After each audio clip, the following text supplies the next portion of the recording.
नमस्कार, स्वागत करती हूँ आपका हमारी पाठशाला में। आज हम बात करेंगे कि हमें पढ़ाई में जब इंटरेस्ट हमारा नहीं बन पाता, जब हम पढ़ने बैठते हैं तो हमारा इंटरेस्ट नहीं बनता। तो इसी विषय पर हम बात करेंगे कि हम पढ़ाई में अपना इंटरेस्ट कैसे डेवलप करें। आज हम बात करेंगे कि पढ़ाई में हमें इंटरेस्ट डेवलप करने के लिए हमें क्या क्या करना चाहिए। हर माँ बाप को अपने बच्चे के लिए चिंता होती है। हर माँ बाप ये सोचता है कि मेरे बच्चे का मन पढ़ाई में क्यों नहीं लग रहा, ऐसा क्या करें कि बच्चे का मन पढ़ाई में लगे। हर माँ बाप ये एक दूसरे से जब डिस्कस करते हैं तो नेगेटिव थॉट्स लेकर अपने मन में, अपने दिमाग में, और फिर हम ये बात करते हैं।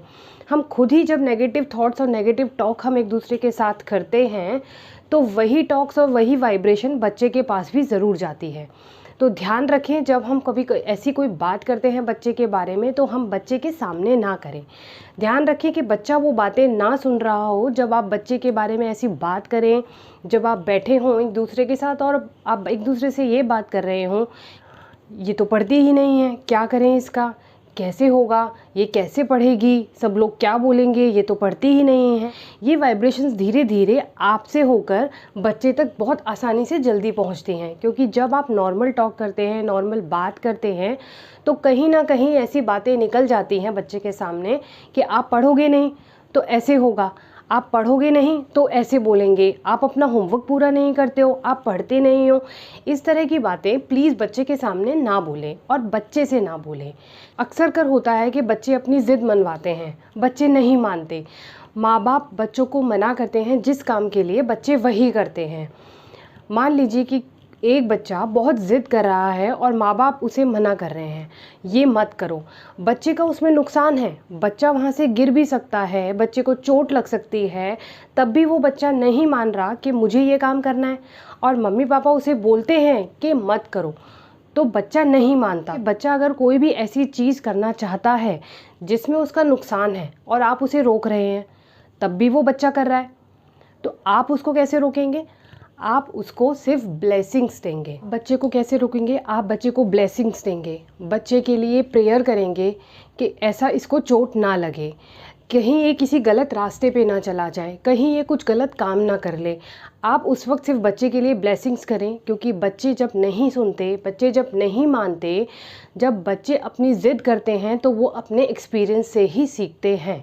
बच्चों को कभी भी गुस्से में मत बोलिए, डांटिए मत, प्यार से समझाइए, जितना कोशिश हो सके प्यार से समझाइए। जब बच्चे ज़िद करना शुरू करें तो आप समझिए उनको, आप समझने की कोशिश करिए और उनको प्यार से ही समझाइए। ये एक्सपीरियंस मैं आपको इसीलिए कह रही हूँ क्योंकि यही बात मैंने अब अपने बच्चे के साथ फॉलो करी। अब मैं डेली उसको किसी चीज़ के लिए रोकती हूँ, टोकती हूँ, किसी भी चीज़ के लिए कुछ मना करती हूँ तो वो ज़रूर करता है। पर जब मैं उसको कहती हूँ ठीक है, जैसा आपको ठीक लगे, नेगेटिव और पॉजिटिव चीज़ें ज़रूर बताइए उस चीज़ की, और ये नुकसान भी हो सकता है और ये फ़ायदा हो सकता है, तो इट्स अप टू यू। आप डिसाइड करें कि आपको क्या करना है। बच्चे के ऊपर रिस्पॉन्सिबिलिटी डालिए उसको खुद डिसाइड करने के लिए, खुद डिसीजन लेने के लिए। अब मैं बात करती हूँ कि जब हम पढ़ाई करने बैठते हैं तो हमारा मन क्यों नहीं लगता। कुछ ऐसी चीज़ें हमें फॉलो करनी होंगी डेली रूटीन में जिससे कि हम अपना पढ़ाई में बहुत अच्छे से मन लगा सकें। जैसा कि हमें अपना सोने का रूटीन ठीक करना होगा। मिनिमम हमें 6 से 8 घंटे हमें सोना चाहिए। सेपरेट स्पेस भी चाहिए, चाहे लेट कर पढ़ें, चाहे सोफ़े पर बैठ कर पढ़ें, चाहे सॉन्ग सुनकर पढ़ें, चाहे आप कॉफ़ी के मग के साथ पढ़ें। पढ़ रहे हैं तो उसके लिए आपको एक स्पेस चाहिए, एक सफिशिएंट स्पेस जिसमें आप सेपरेट पढ़ सकें। और पढ़ते टाइम आप ये ध्यान रखिए, जब आपको नींद आने शुरू होती है तो आप लिखना शुरू कीजिए। जब आप लिखेंगे, जब भी आप जो चीज़ पढ़ रहे हैं आप उसको लिखना शुरू कीजिए, ज़ोर ज़ोर से बोलना शुरू कीजिए, तो आपकी नींद कहीं ना कहीं थोड़ी कम हो जाएगी।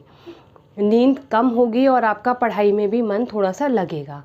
दूसरी बात, जब हम पढ़ने बैठते हैं तो बेसिकली कहा जाता है, रिसर्च के थ्रू भी ये कहा गया है कि सिर्फ 30 to 35 मिनट हम अच्छे से कंसंट्रेट करते हैं पढ़ाई में, 10 to 15 मिनट्स का ब्रेक ज़रूर चाहिए। तो आप 10 to 15 या 10 मिनट्स का ब्रेक लें, उसमें आप वो करें जो आपको अच्छा लगता है। आप पढ़ाई से उठें, स्टडी से उठकर आप में कुछ भी करें, सॉन्ग सुनें, सीरियल देखें, कोई एक्सरसाइज करें, कोई चाय कॉफ़ी, एनीथिंग।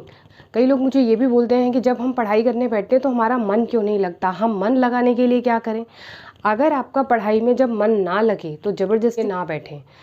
जब आपको अगर पढ़ाई करना ज़रूरी है और आपका मन नहीं लग रहा, आप एक एज ए टीचर पढ़ाना शुरू करें। घर में कोई भी हो, भाई हो, बहन हो, मम्मी हो, पापा हो, दादा हो, दादी हो, किसी के भी सामने आप उनको पढ़ाना शुरू करें। माना कि वो उन्हें समझ नहीं आएगा, लेकिन आपको समझ आएगा, आपको याद रहेगा, ये बहुत बड़ी बात है। जब आप खुद एक एज ए टीचर उस चीज़ को पढ़ना शुरू करेंगे तो आपको लर्न बहुत आसानी से होगा और बहुत सारी ऐसी चीज़ें होंगी जो आपको उस वक्त नई नई चीज़ें दिखेंगी, नए नए इश्यूज़ और नए नए क्वेश्चंस दिखेंगे, नए नए उनके जवाब भी आपको दिखेंगे। तो आप पढ़ाना शुरू करेंगे एज ए टीचर तो आपको इंटरेस्ट आपका डेवलप होगा ही होगा। तो अब मैं कुछ इंग्लिश के वर्ड्स और कुछ ऐसी कॉन्वर्सेशन लेकर आई हूँ, यूज़ में काम आएंगी। वीडियो अगर आपको अच्छी लगे तो please like, share and subscribe ज़रूर करिएगा और कमेंट बॉक्स में अपने सजेशन ज़रूर दीजिएगा। Thank you.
Thank you.